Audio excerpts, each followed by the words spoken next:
Igbo says that in the beginning, anyị nwere ntọala. Inside ntọala, anyị nwere nto, which is measurement a na-akpọ rule of law.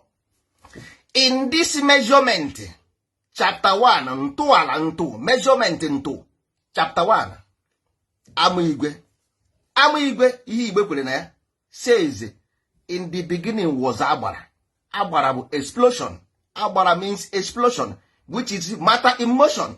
This matter in motion contains ether.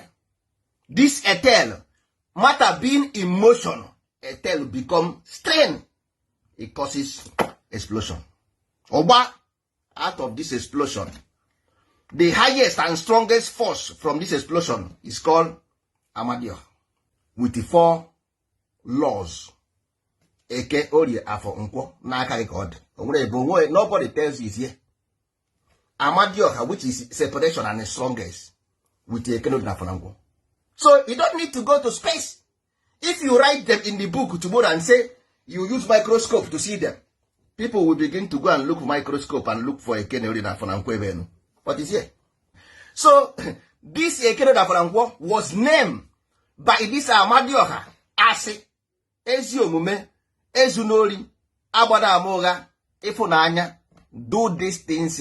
I will by myself be with you, nothing on this earth